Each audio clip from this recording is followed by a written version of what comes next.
Assalamualaikum warahmatullahi wabarakatuh.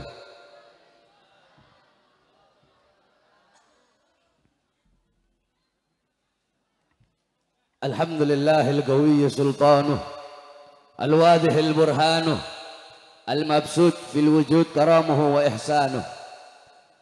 Allahumma salli wa sallim wa barik wa karrim wa azzim ala nuril anwar wa sirril asrar wa tiryakil aghyar wa miftahi babil yasar sayyidina wa maulana Muhammadinil Mukhtar wa alihil athhar wa ashabihil akhyar adada ni'amillahi wa ifdalih, amma ba'd.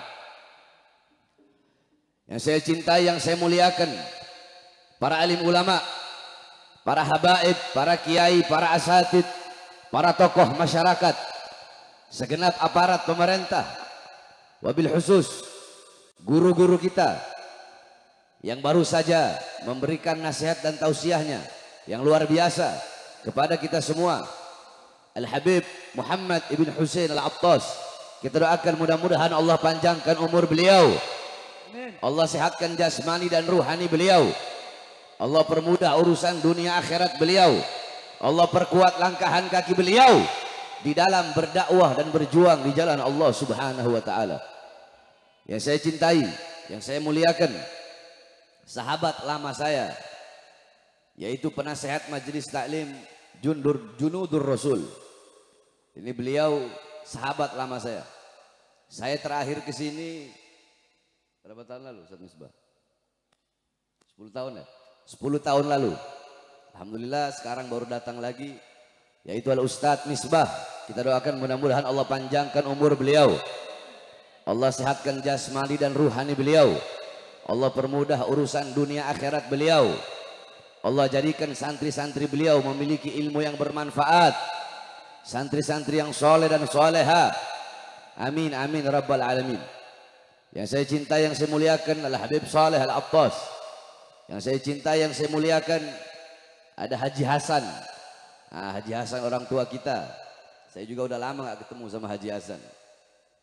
Alhamdulillah di sini banyak kawan-kawan lama saya, saudara-saudara lama yang udah lama gak berjumpa, baru berjumpa ini. Mudah-mudahan Allah Subhanahu wa taala panjangkan semua umur beliau-beliau, Allah sehatkan jasmani dan ruhani beliau-beliau. Wabil khusus bapak-bapak, ibu-ibu, hadirin hadirat, para pemuda-pemudi umat baginda Nabi besar Muhammad yang selalu dimuliakan oleh Allah Subhanahu wa taala. Saudara-saudara sekalian yang dimuliakan oleh Allah, kita duduk pada malam hari yang mulia ini dalam rangka Maulid Agung Nabi Muhammad sallallahu alaihi wasallam, sekaligus milad ke-6 Majelis Taklim Junudur Rasul, beserta juga akekah, ya akekah daripada anak daripada guru kita Al-Ustadz Misbah. Saudara-saudara sekalian yang dimuliakan oleh Allah Subhanahu wa taala, sedikit saya bahas satu persatu tentang maulid, sedikit tentang milad majlis, dan tentang akekah. Hadirin sekalian yang dimuliakan oleh Allah, kita di Indonesia memiliki adah, memiliki kebiasaan, memiliki tradisi, yang dimana kebiasaan dan tradisi tersebut, walaupun bukan bulan Maulud, walaupun bukan bulan Rabiul Awal, walaupun bulan Rabiul Awal telah berlalu, tetapi di Indonesia, di masjid-masjid, di musola-musola, di madrasah-madrasah, di pondok-pondok pesantren, di majelis-majelis taklim, di majelis-majelis ilmu, di majelis-majelis zikir, di kampung-kampung, di desa-desa, di kota-kota, semua rata-rata walaupun bukan bulan Maulid, walaupun bulan Maulid sudah habis, tetapi kita masih tetap merayakan Maulid Nabi besar Muhammad. Maka tidak heran dulu semasa hidupnya Abuya Al-Imam Ahlus Sunnah wal Jamaah As-Sayyid Al-Habib Muhammad ibn Alwi Al-Maliki Al-Hasani radhiyallahu anhu rahimahullah, beliau pernah berjumpa dengan Rasulullah sallallahu alaihi wasallam. Ketika beliau berjumpa dengan Rasulullah, di belakang Rasulullah ada sekelompok umat Di belakang Rasulullah ada sekelompok golongan yang dimana Abu Maliki bertanya, ya Rasulullah, siapa kelompok di belakangmu itu? Ya Rasulullah, siapa golongan di belakangmu itu? Ya Rasulullah, siapa umat yang ada di barisan belakangmu ya Rasulullah? Apa kata Rasulullah? Umat yang ada di belakangku ini, mereka adalah umat yang aku cintai, umat yang aku rindukan, umat yang aku banggakan, yaitu mereka umat Islam Indonesia. Saudara-saudara, tidak heran kita menjadi umat yang dicintai oleh Nabi Muhammad, menjadi umat yang dirindukan oleh Nabi Muhammad, sebab tidak ada satupun negara di dunia yang lebih banyak merayakan maulid Nabi besar Muhammad. Bahkan walaupun sudah habis bulan maulid, tidak ada lebih banyak merayakan maulid seperti banyaknya yaitu acara-acara maulid di negara yang kita cintai, yaitu negara Kesatuan Republik Indonesia. Saudara-saudara sekalian yang dimuliakan oleh Allah Subhanahu wa taala, Al-Imam Busiri radhiyallahu an di dalam qasidah Muhammadiyahnya beliau mengatakan, Muhammadun dzikruhu rauhun li anfusina. Muhammadun dzikruhu rauhun li anfusina. Muhammad menyebut nama beliau, Muhammad mengingat beliau, Muhammad mengenang beliau, rauhun li anfusina. Itu adalah ketenangan, itu adalah kedamaian, itu adalah ketentraman bagi hati-hati kita. Saudara-saudara, ketika disebut nama Nabi Muhammad, bahkan Telaga Al-Kausar yang sedang mengalir, Telaga Al-Kausar berhenti mengalir hanya untuk mendengarkan lidah-lidah yang basah dengan menyebut nama baginda Nabi besar Muhammad. Muhammad menyebut namanya, ketentraman, kedamaian bagi jiwa-jiwa, bagi hati-hati kita. Saudara-saudara, jangankan menyebut nama Nabi Muhammad, dikatakan wa dzikrul idrusil gutub ajla anil qalbis sada lisadiqin. Menyebut nama Al-Imamul Akbar Syamsis Syumus wa yuhyin nufus Al-Habib Abdullah ibn Abi Bakar Al-Idrus, menyebut nama beliau itu bisa menyejukkan hati, itu bisa menentramkan hati, itu bisa membaguskan hati. Lisadiqin, bagi orang-orang yang yakin, bagi orang-orang yang percaya. Menyebut nama cucunya saja seperti itu, maka bagaimana dengan menyebut nama datuknya, yaitu baginda Nabi besar Muhammad sallallahu alaihi wasallam. Muhammadun dzikruhu rauhun li anfusina. Muhammadun syukruhu fardun alal umami. Muhammad, bersyukur dengan adanya beliau, bersyukur dengan lahirnya beliau.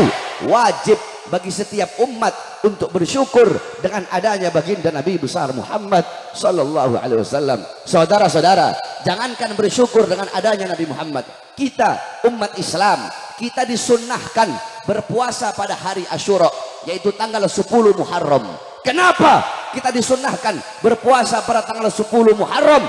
Karena dulu Rasulullah pernah bertanya kepada orang-orang Yahudi Madinah tentang puasa mereka pada tanggal 10 Muharram. Orang-orang Yahudi Madinah menjawab, ya Rasulullah, kami berpuasa pada tanggal 10 Muharram karena kami bersyukur kepada Allah atas selamatnya Musa dari kejaran Fir'aun. Apa kata Rasulullah? Nahnu ahaggu bi Musa minkum. Kami lebih berhak atas Musa daripada kalian. Nabi Muhammad pun berpuasa dan memerintahkan para sahabat untuk berpuasa. Akan tetapi agar tidak sama, agar tidak serupa dengan orang-orang Yahudi, Nabi berkata, andaikan aku hidup sampai tahun depan, aku akan berpuasa pada hari Tasu'ahnya 9 dan 10 Muharram. Kalau orang Yahudi cuma puasa pada tanggal 10 Muharram, maka kita umat Islam disunnahkan 9 dan 10 Muharram. Untuk apa? Untuk bersyukur kepada Allah atas selamatnya Nabi Musa dari kejaran Fir'aun. Nah, saudara-saudara, bersyukur kepada Allah atas selamatnya Nabi Musa dari kejaran Fir'aun menjadi ibadah sunnah. Maka bagaimana bersyukur kepada Allah atas selamatnya seluruh alam semesta berkat adanya baginda Nabi besar Muhammad. Kalau kita bersyukur kepada Allah atas selamatnya Nabi Musa dari kejaran Fir'aun. Ini kalau saya ngomong Fir'aun nanti ada yang panas lagi ini. Bersyukur kepada Allah atas selamatnya Nabi Musa dari kejaran Fir'aun menjadi ibadah sunnah. Maka bagaimana bersyukur kepada Allah atas selamatnya seluruh alam semesta, seluruh jagat raya berkat adanya baginda Nabi besar Muhammad. Bahkan saudara-saudara, para nabi, para rasul, beliau-beliau terselamatkan berkat baginda Nabi besar Muhammad. Nabi Allah Adam alaihissalam, Allah keluarkan dari sorga, Allah turunkan di India. Siti Hawa, Allah turunkan di Jeddah. Iblis, Allah turunkan di Basrah. 450 tahun Allah belum terima taubat Nabi Allah Adam, seorang nabi maksum, terampuni dari dosa. Tetapi para nabi dan para rasul tidak pernah merasa aman dari azab dan siksa Allah. Itu adalah muntahal khauf, puncak rasa takut, yaitu tidak pernah merasa aman dari azab dan siksa Allah. 450 tahun belum Allah terima taubatnya. Ketika di kota Mekah baru Allah terima taubatnya. Kenapa Allah terima taubat Nabi Allah Adam? Karena beliau membawa nama Nabi Muhammad dalam pertaubatannya kepada Allah Subhanahu wa taala. Bahkan sampai-sampai Allah berfirman kepada Adam, "Laula Muhammad ma khalaqtuka ya Adam." Kalau bukan karena Muhammad, tidak akan pernah aku ciptakan engkau wahai Adam. Nabi Allah Adam terselamatkan berkat Nabi Muhammad. Nabi Allah Nuh alaihissalam, Allah selamatkan dari banjir bandang berkat dalam tulang sulbinya membawa nur baginda Nabi besar Muhammad. Nabi Allah Ibrahim, Allah selamatkan dari api Namrud karena dalam tulang sulbinya membawa nur baginda Nabi besar Muhammad. Nabi Allah Ismail alaihissalam, Allah selamatkan dari penyembelihan Nabi Allah Ibrahim karena dalam tulang sulbi Nabi Allah Ismail membawa nur baginda Nabi besar Muhammad. Para nabi, para rasul, seluruh alam jagat raya, seluruh alam semesta, seluruh makhluk terselamatkan berkat adanya Nabi Muhammad. Maka bagaimana cara kita bersyukur kepada Allah? Jikalau bersyukur atas selamatnya Musa menjadi ibadah sunnah, maka bersyukur atas selamatnya seluruh alam jagat raya itu merupakan suatu kewajiban. Bersyukur dengan adanya baginda Nabi besar Muhammad, sebagaimana yang Imam Busiri katakan, Muhammadun syukruhu fardun alal umami. Muhammad bersyukur dengan adanya beliau wajib bagi setiap umat. Maka kita duduk pada malam hari ini untuk bersyukur kepada Allah atas lahirnya cahaya alam semesta, atas lahirnya penerang jiwa, yaitu baginda Nabi besar Muhammad sallallahu alaihi wasallam. Oleh karenanya saudara-saudaraku sekalian yang dimuliakan oleh Allah Subhanahu wa taala, dengan kita duduk di majelis-majelis maulid, dengan kita duduk di perkumpulan-perkumpulan pada malam hari ini, jangan hanya sekedar duduk saja, akan tetapi pulang nanti dari acara maulid, pulang nanti dari majelis maulid, jadikan Nabi Muhammad sebagai teladanmu, sebagai uswahmu, sebagai gutwahmu, sebagai idolamu, teladanmu, pedomanmu dalam kehidupan engkau sehari-hari. Jangan engkau jauh dari akhlak Nabi Muhammad, jangan engkau jauh dari ajaran Nabi Muhammad, jangan engkau jauh dari sunnah-sunnah baginda Nabi besar Muhammad. Hidupkan engkau punya rumah tangga dengan sunnah Nabi Muhammad, dengan ajaran Nabi Muhammad. Hidupkan engkau punya kampung, engkau punya desa, engkau punya kota, engkau punya daerah. Hidupkan dengan ajaran Nabi Muhammad, hidupkan dengan sunnah-sunnah baginda Nabi besar Muhammad sallallahu alaihi wasallam. Hidupkan dengan akhlak Nabi Muhammad, dengan adab Nabi Muhammad, dengan amar ma'ruf Nabi Muhammad, dengan nahi mungkar Nabi Muhammad sallallahu alaihi wasallam. Saudara-saudaraku sekalian yang dimuliakan oleh Allah, kita duduk di sini juga dalam rangka milad ke-6 Majelis Taklim Junudur Rasul, yang dimana majelis-majelis taklim adalah wadah, majelis-majelis taklim adalah kendaraan bagi orang-orang untuk mengenal Nabi Muhammad, untuk mengenal para pewaris Nabi Muhammad, untuk mengenal para sahabat, untuk mengenal para tabi'in dan tabi'in, untuk mengenal para tabi'in. Majelis taklim adalah wadah bagi orang-orang untuk mendekatkan diri kepada Allah, untuk mendekatkan diri kepada Rasulullah sallallahu alaihi wasallam. Bapak-bapak, ibu-ibu sekalian yang dimuliakan oleh Allah Subhanahu wa taala, majelis-majelis taklim, majelis-majelis zikir, majelis-majelis sholawat, perkumpulan-perkumpulan seperti pada malam hari ini, inilah peninggalan Nabi Muhammad. Jikalau kalian pengen tahu seperti apa dulu perkumpulan Nabi Muhammad, maka lihatlah perkumpulan-perkumpulan seperti pada malam hari ini. Inilah perkumpulan baginda Nabi besar Muhammad. Inilah warisan Nabi Muhammad. Kalian bapak-bapak, ibu-ibu, yang tua, yang muda, yang kaya, yang miskin, yang pinter, yang bodoh, semuanya duduk di majelis. Semuanya duduk bareng-bareng di sini. Kalian untuk apa? Untuk mendapatkan warisan Nabi Muhammad. Nabi Muhammad, beliau tidak mewariskan harta. Warisan beliau bukan uang, bukan emas, bukan permata, bukan dinar, bukan dirham, bukan pangkat, bukan jabatan, bukan tahta, bukan kekuasaan, tetapi warisan Nabi ilmu, amal, wara, khauf, ikhlas, zuhud, takwa, sabar, qanaah, khasyah. Itu warisan Nabi Muhammad. Abu Hurairah radhiyallahu anhu, suatu waktu Abu Hurairah pergi ke pasar. Abu Hurairah berkata, wahai orang-orang pasar, di masjid sedang dibagi-bagikan warisan Nabi Muhammad. Yang berdagang berhenti berdagang, yang punya toko menutup tokonya. Mereka pergi sama-sama ke masjid untuk mendapatkan bagian daripada warisan Nabi Muhammad. Mereka sampai di masjid, mereka berkata, oh hai Abu Hurairah, mana katamu sedang dibagi-bagikan warisan Nabi? Tetapi kami tidak melihat dibagikan pakaian Nabi, atau dibagikan tongkat Nabi, atau dibagikan selimut Nabi, atau dibagikan kasur Nabi dari pelepah. Tidak ada. Yang ada hanyalah halakoh-halakoh, lingkaran-lingkaran. Yang ada hanyalah perkumpulan-perkumpulan orang-orang yang sedang menuntut ilmu, yang sedang mencari ilmu, yang sedang berzikir. Apa kata Abu Hurairah? Majlis-majlis ilmu, majlis-majlis zikir, itulah warisan daripada baginda Nabi besar Muhammad sallallahu alaihi wasallam. Kita duduk di sini untuk mendapatkan warisannya Nabi. Nah, saudara-saudara, ketika engkau telah mendapatkan warisan Nabi, apakah ada warisan yang lebih mahal, warisan yang lebih berharga, warisan yang lebih bernilai daripada warisan Nabi Muhammad? Tidak ada warisan yang lebih bermanfaat bagimu, yang lebih menyelamatkanmu dunia akhirat.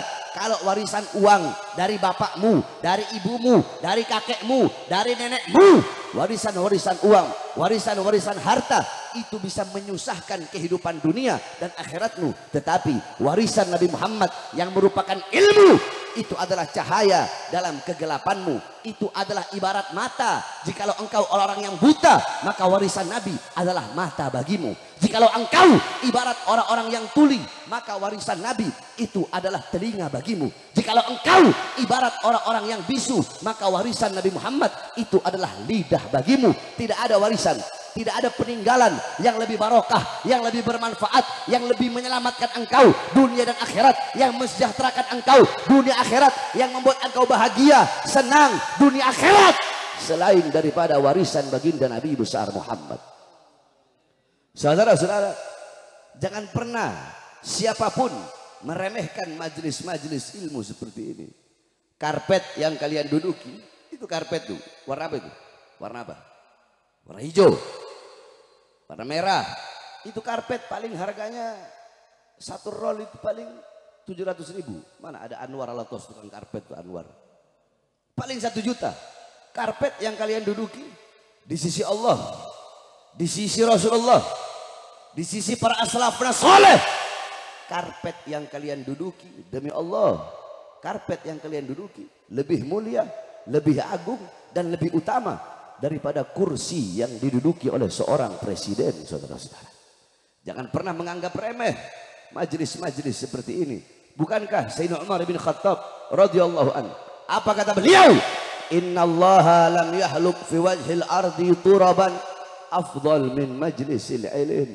Sesungguhnya Allah tidak pernah menciptakan di muka bumi sejengkal tanah pun yang lebih mulia selain daripada tanah yang digunakan untuk mencari dan menuntut ilmunya Allah Subhanahu wa taala.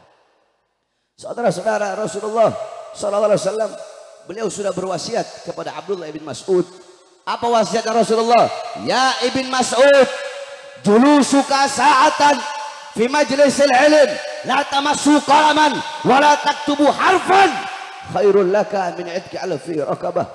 Wahai Ibn Mas'ud, engkau duduk di majelis ilmu, engkau duduk di majelis taklim sesaat, engkau duduk sebentar di majelis ilmu, la tamassu qalaman, engkau tidak memegang pena, engkau tidak memegang pulpen, engkau tidak memegang pensil, engkau tidak memegang alat tulis, wala taktubu harfan, engkau tidak menulis walaupun 1 huruf, cuma duduk saja di majelis ilmu.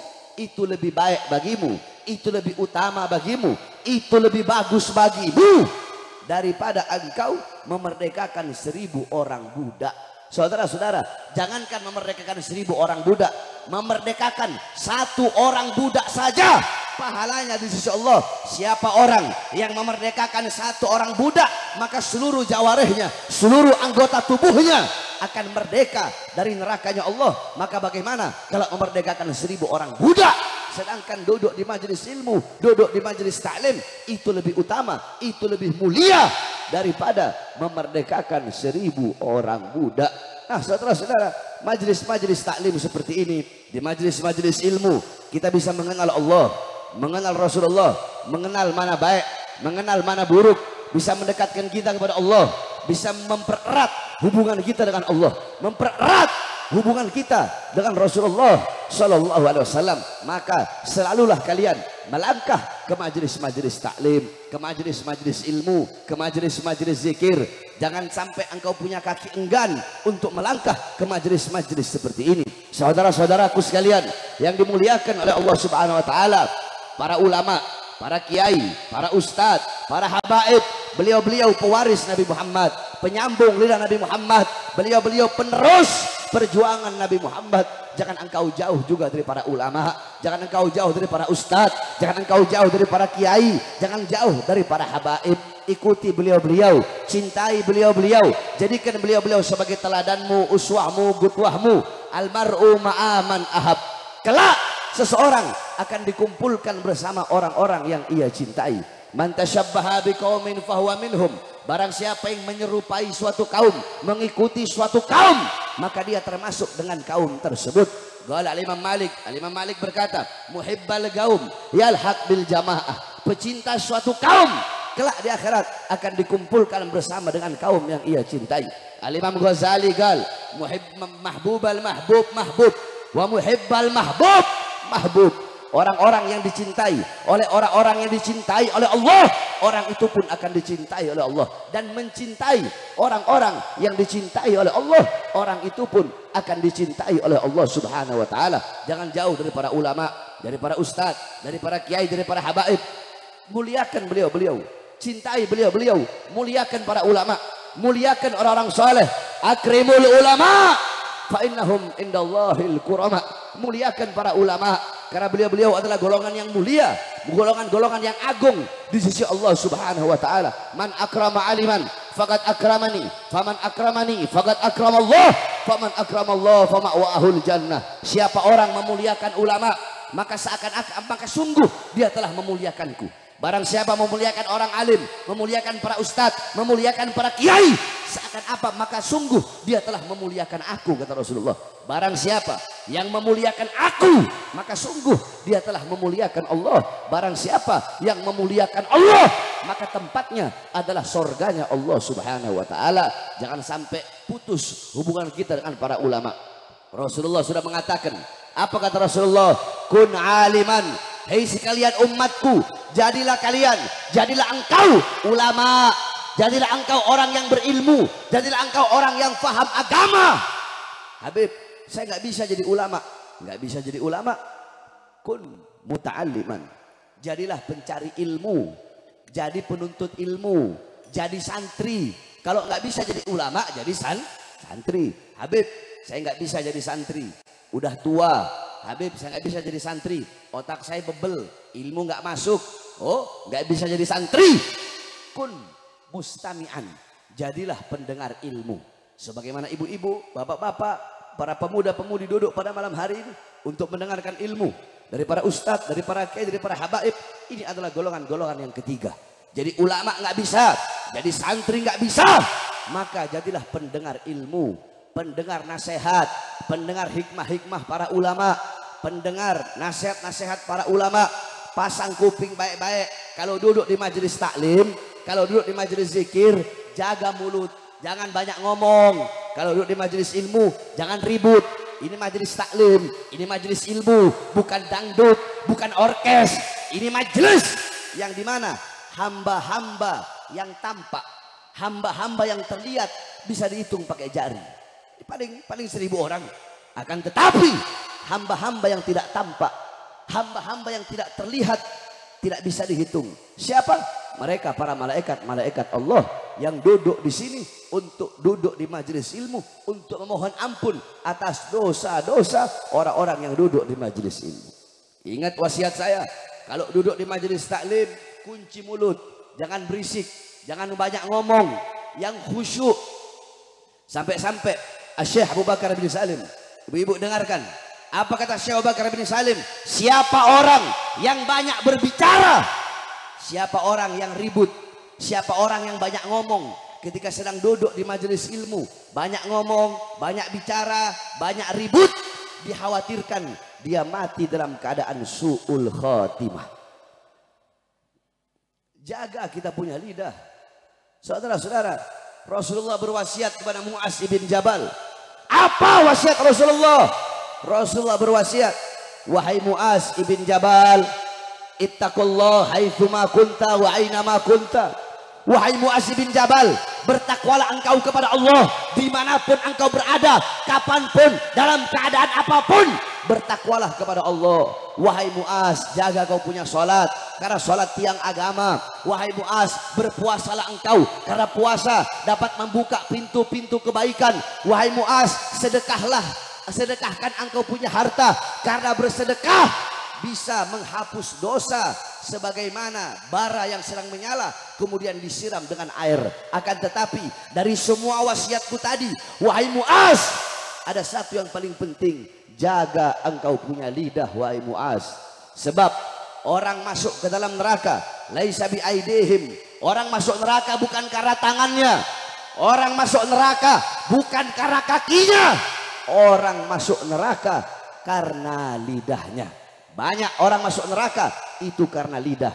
Makanya Rasulullah SAW ketika beliau berdiri depan pintu neraka, Rasulullah menceritakan kepada para sahabat, wahai para sahabat, ketika aku berdiri depan pintu neraka, yang paling banyak aku lihat adalah perempuan dan orang-orang kaya. Pertanyaannya, kenapa perempuan yang paling banyak masuk neraka?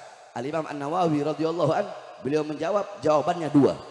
Jawaban yang pertama, karena syariatnya perempuan jumlahnya lebih banyak daripada jumlah laki-laki, sehingga yang paling banyak juga masuk ke dalam neraka itu adalah perempuan. Perempuan sedikit masuk surga. Kenapa? Karena di surga, kata Imam Nawawi, Allah telah menyiapkan banyak para bidadari-bidadari. Bukan berarti sedikit juga. Sedikit waktu di akhirat itu, sedikit di akhirat itu sangat banyak, saudara-saudara. Satu hari waktu di akhirat itu satu hari aja. Waktu di akhirat sama dengan 500 tahun waktu kita di bumi. Satu hari akhirat. Jadi sedikitnya akhirat itu banyak. Nah, kenapa paling banyak masuk neraka? Itu adalah perempuan. Sengaja saya bahas ini karena di sini banyak para perempuan. Sebab, ayo ibu-ibu jawab ya. Yang suka yang paling banyak ghibah siapa? Perempuan berlaki-laki. Yang paling banyak gosip siapa? Yang suka paling banyak fitnah siapa? Perempuan. Perempuan bangun tidur belum makan udah gibahin tetangganya, udah ngomongin tetangganya, gosipin tetangganya. Apa aja digosipin sama perempuan-perempuan zaman sekarang gitu. Ya, makanya jaga engkau punya lidah. Sebab orang masuk neraka paling banyak dikarenakan lidahnya. Ibu-ibu, pakai cincin di jari kelingking itu hukumnya sunnah. Di jari kelingking. Pertanyaannya, kenapa pakai cincin di jari kelingking itu hukumnya sunnah? Rasulullah SAW ketika beliau mau pakai cincin, ibu-ibu, ketika beliau mau meletakkan cincin di tangan suci beliau, si telunjuk berkata, ya Rasulullah, akulah yang paling pantas untuk dikenakan cincinmu, karena aku adalah isyarat tasyahud, aku isyarat la ilaha illallah. Ketika orang mengucapkan tahlil atau mengucapkan syahadat, pasti isyaratnya adalah aku. Jari tengah berkata, ya Rasulullah, aku yang paling panjang, aku yang paling tinggi dari semua jari, aku lebih berhak dan lebih pantas untuk dikenakan cincinmu ya Rasulullah. Jari manis berkata, jempol berkata, ya Rasulullah, aku yang paling besar dari semua, akulah yang paling pantas untuk dikenakan cincinmu ya Rasulullah. Jari manis berkata, ya Rasulullah, aku lebih besar dari kelingking, walaupun aku tidak lebih tinggi dari jari tengah, aku tidak lebih mulia dari jari telunjuk, aku tidak lebih besar dari jempol, tetapi setidaknya aku lebih besar dari jari kelingking. Nah, dari semua 5 jari, jempol ngomong, jari telunjuk ngomong, jari tengah ngomong, jari manis ngomong, kelingking nggak ngomong, kelingking cuma diam. Karena diamnya kelingking. Karena itulah Rasulullah memilih memasukkan cincinnya, khatamnya pada jari kelingking. Karena kelingking diam, enggak banyak ngomong. Saudara-saudara sekalian, maka jaga kita punya lidah ketika duduk di majelis-majelis ilmu dan di majelis-majelis zikir. Karena qulu khairan aw yasmut, berkatalah sesuatu yang baik atau lebih baik diam.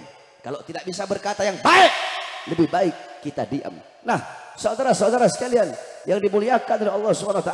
Terus orang-orang bertanya, Habib memerintahkan bahwasanya qulu khairan aw yasmut, berkatalah sesuatu yang baik atau lebih baik diam.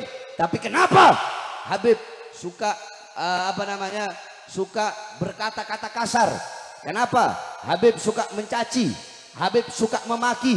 Kenapa Habib kalau ceramah keras? Habib kalau ceramah teriak-teriak? Ya, kalian kan cuma lihat kalau saya lagi ceramah. Kalian nggak lihat bagaimana kalau saya lagi ngobrol. Kalian nggak setiap hari sama saya. Kalian nggak 24 jam bersama saya. Yang tahu saya orang-orang terdekat saya. Bagaimana banyak diamnya saya. Bagaimana pemalunya saya. Ya betul, memang Rasulullah berkata qulu khairan aw yasmut, berkatalah sesuatu yang baik atau lebih baik diam. Akan tetapi saya Bahar bin Smith tidak akan pernah diam. Saya tidak akan pernah membungkam saya punya mulut ketika saya melihat kemaksiatan, ketika saya melihat kezaliman, ketika saya melihat ketidakadilan, ketika saya melihat berapa banyak rakyat yang susah, rakyat yang kelaparan, rakyat yang menderita, rakyat yang kehausan, rakyat yang ditipu, rakyat yang harta dicolong, rakyat yang harta dicuri. Selama kedua mata saya masih melihat kemungkaran, masih melihat kezaliman, masih terbuka untuk melihat ketidakadilan, maka selama itu mulut saya tidak akan pernah bungkam. Selama itu mulut saya akan menghina, mencaci, memaki siapapun yang menyengsarakan bangsa dan rakyat Indonesia, saudara-saudara. Saya emang lebih banyak diemnya, tapi kalau lagi ceramah nggak ada istilah masa ceramah diem kayak ikan mas koi diem gitu. Oleh karena ya, duduk di majelis ilmu jangan banyak bicara. Ya. Jaga kita punya akhlak, jaga kita punya adab. Jangan hanya modal ilmu saja. Lau kana fil ilm min dunil khuluq syarafun lakana asyrafu khalqillahi iblis. Kalau cuma modal ilmu seseorang bisa jadi mulia. Kalau cuma modal ilmu agama atau ilmu dunia, orang itu bisa jadi mulia. Cuma modal ilmu, nggak ada akhlak, nggak ada adab, nggak ada budi pekerti. Cuma modal ilmu seseorang bisa menjadi mulia. Maka makhluk yang paling mulia adalah iblis. Saudara-saudara, sepinter-pinternya kita, iblis masih lebih pintar dari kita. Sebanyak-banyaknya ibadah kita, iblis lebih banyak ibadahnya dari kita. Iblis lebih pintar dari kita. Iblis lebih banyak ibadahnya, lebih bertakwa dari kita. Tapi kenapa? Iblis dikutuk, iblis dilaknat oleh Allah. Karena iblis tidak punya adab, karena iblis tidak punya akhlak. Ketika Allah memerintahkan untuk sujud, iblis tidak mau sujud. Pembangkangan itu merupakan pelanggaran akhlak. Pembangkangan itu merupakan tiada adab, itu merupakan tiada akhlak. Yang paling tinggi, yang paling besar, yakni orang meninggalkan akhlak, orang meninggalkan adab. Yang paling besar adalah pembangkangan terhadap Allah dan pembangkangan terhadap Rasulullah SAW. Maka wasiat saya, jangan jauh dari ulama, jangan jauh dari orang-orang soleh. Saudara-saudara, ini zaman sekarang sudah edan, ini zaman udah gila, ini zaman udah rusak, ini zaman sekarang udah nggak benar, saudara-saudara. Fitnah di mana-mana, kerusakan di mana-mana, maksiat di mana-mana, mabuk di mana-mana, melacur di mana-mana. SD zina, SMP zina, SMA, anak-anak SMA melahirkan di dalam sekolahnya. Anak SMA melahirkan di dalam kelasnya. Anak-anak kecil tidak kenal siapa Tuhannya. Anak-anak kecil zaman sekarang, anak-anak muda zaman sekarang buta terhadap Allah. Tanya sifat wajib, mereka nggak kenal. Sifat wajib bagi Allah, sifat mustahil bagi Allah, sifat jaiz bagi Allah. Tanya fikih, bodoh tauhid, buta terhadap tauhid, buta terhadap fikih, buta terhadap hukum-hukum Islam, tidak kenal siapa nabinya, tidak kenal siapa malaikat-malaikat Allah. Anak-anak zaman sekarang beda dengan kita orang. Dulu kita orang masih kecil, kita belajar sifat 20, kita belajar ilmu fikih, kita belajar ilmu hadis, kita belajar Al-Quran. Anak-anak zaman sekarang, saudara-saudara, lato-lato.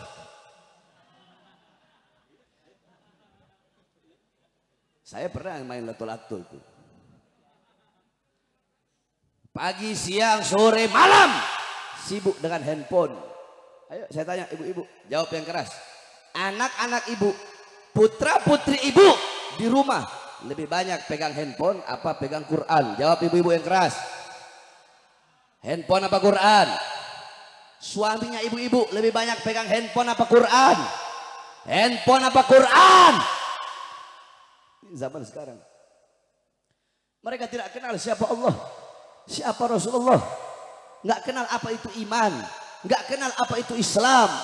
Mereka semakin hari semakin jauh dari baginda Nabi besar Muhammad Sallallahu Alaihi Wasallam. Bapak-bapaknya sibuk cari uang, sibuk cari nafkah, sibuk kerja pagi, siang, sore, malam untuk memberi makan jasad anak-anaknya, memberi makan jasmani anak-anaknya. Tetapi kalian sebagai bapak lupa memberi makan jiwa dan hati anak-anak kalian.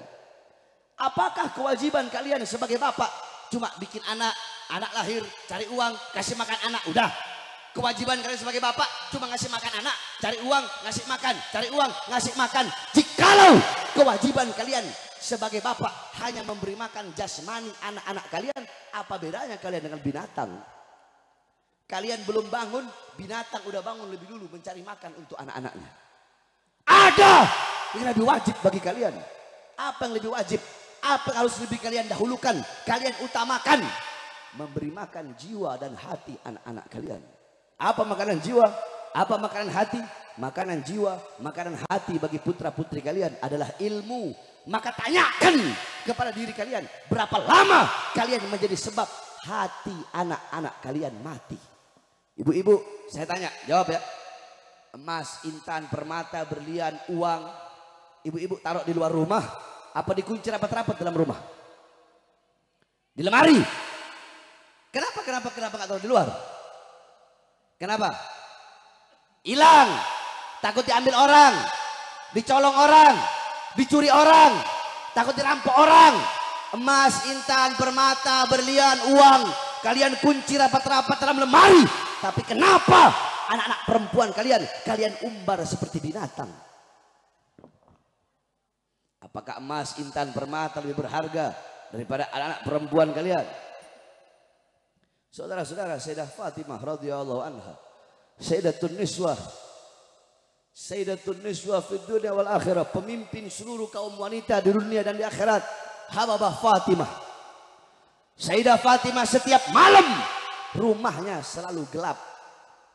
Orang bertanya, ya Imam Ali, apakah engkau tidak punya uang untuk beli lentera? Apakah engkau tidak punya uang untuk membeli lentera yang menyinarimu di kala malam, sehingga setiap kami lewat di depan rumahmu setiap malam, rumahmu selalu gelap gulita? Apa jawab beliau? Sengaja kami matikan lentera di rumah kami ketika malam. Kami punya lentera, akan tetapi setiap malam kami matikan lentera di rumah kami. Agar apa? Agar orang-orang yang lewat depan rumah kami tidak bisa melihat sekalipun walaupun bayangan daripada anak-anak perempuan kami. Bayangan anak-anak perempuannya nggak rela dilihat. Kita orang zaman sekarang, anak-anak perempuan kita telanjang kita biarkan. Anak-anak perempuan kita membuka aurat kita biarkan. Anak-anak perempuan kita pacaran kita biarkan.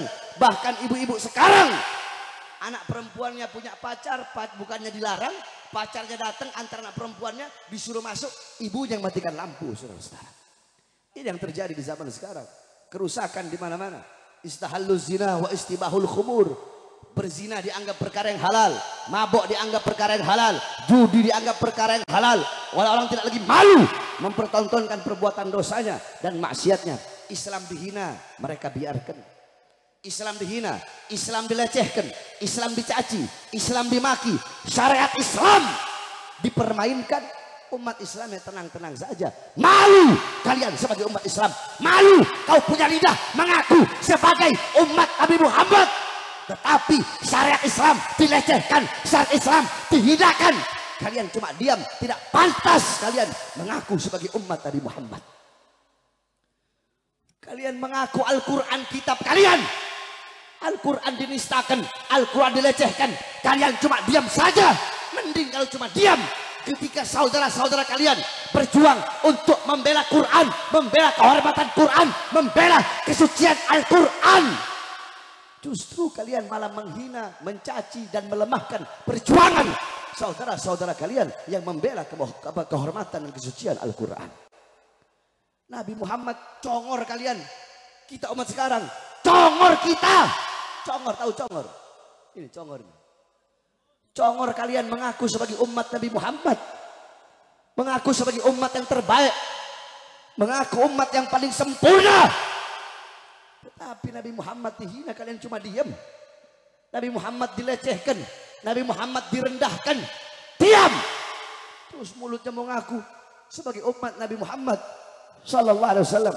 Giliran ada saudara-saudaranya yang berjuang membela kehormatan Nabi, malah dihina, malah dicaci, malah dimaki. Yang merusak Islam bukan orang kafir, bukan orang Yahudi, bukan orang Nasrani, bukan orang Kristen, bukan orang Buddha, bukan orang Hindu. Yang paling banyak merusak Islam, melecehkan Islam, justru orang Islam itu sendiri. Coba kau lihat, yang paling banyak hina Islam bukan orang kafir, orang Islam. Syariat Islam dianggap asing. Pakaian-pakaian Islam dianggap asing. Ini zaman sudah gila, saudara-saudara. Kau pengen selamat dari zaman yang penuh dengan kerusakan, jangan engkau berlepas diri dari para habaib, anak cucu Rasulullah Sallallahu Alaihi Wasallam. Siapa yang mengatakan? Bukan saya yang bilang. Yang bilang Rasulullah. Apa kata Rasulullah? Ahli baiti kasafinatin Nuh. Keluargaku, anak cucuku bagaikan perahu Nabi Allah Nuh. Yang naik selamat, yang nggak naik nggak selamat. Di zaman Nabi Nuh ketika ada banjir bandang, semua makhluk mau binatang, mau manusia yang naik perahu Nabi Nuh dipastikan selamat.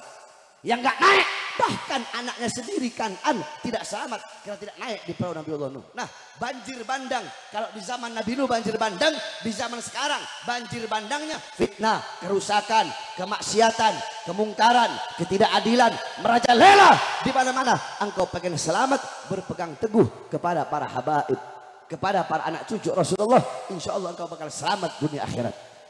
An-nujum amanul ahli sama wa ahli baiti amanul ahli al-arad. Bintang-bintang pengaman bagi penduduk langit. Keluargaku, anak cucuku adalah pengaman bagi para penduduk bumi. Engkau pengen aman, engkau pengen selamat, jangan engkau jauh dari anak cucu Rasulullah SAW. Cintai para anak cucu Rasulullah SAW. Hum itrati khuliqu min tinati fawailal lil mukadzibina bifadlihim. Man habbahum ahabbahullah, man abghadahum abghadahullah. Mereka keluargaku, mereka anak cucuku. Maka celakalah orang-orang yang mendustakan keutamaan mereka. Barang siapa yang mencintai mereka, Allah cinta kepadanya. Barang siapa yang membenci mereka, Allah pun akan membencinya. Oleh karenanya, ikuti para habaib, insya Allah engkau kita semua bakal selamat dunia akhirat, aman dunia akhirat, damai dunia akhirat, tentram dunia dan akhirat. Cintai habaib, jangan pilih-pilih. Mau habib yang tegas atau habib yang lembut, mau habib yang bodoh atau habib yang pinter, mau habib yang masyhur atau yang khumul atau yang mastur, habib yang terkenal atau yang enggak, habib yang kaya atau yang miskin. Cintai. Kalau ada orang, oh saya cuma mau cinta sama habib yang lembut saja, habib yang tegas, yang keras cara dakwahnya, saya nggak mau cinta. Atau sebaliknya, saya cuma mau cinta sama habib yang tegas saja, sama habib yang lembut-lembut, yang lembek-lembek, saya nggak mau cinta. Orang seperti itu bahaya. Orang seperti itu cintanya ada di mata, bukan cinta yang berasal dari dalam hati. Mahallul mahabbah, tempatnya cinta bukan di mata, bukan di telinga, tapi tempatnya cinta adalah di hati. Orang yang benar-benar cinta, pecinta sejati, dia akan menutup matanya, akan menutup telinganya, dan akan menutup mulutnya. Pecinta sejati bagaikan mayat, saudara-saudara. Matanya nggak bisa melihat, telinganya nggak bisa mendengar, dan lidahnya tidak bisa berbicara. Sekali lagi, saya wasiatkan, kalau orang-orang sekarang ini Kalau nggak mau berjuang, diam. Tadi saya bilang apa? Orang masuk neraka karena apa? Karena lidah.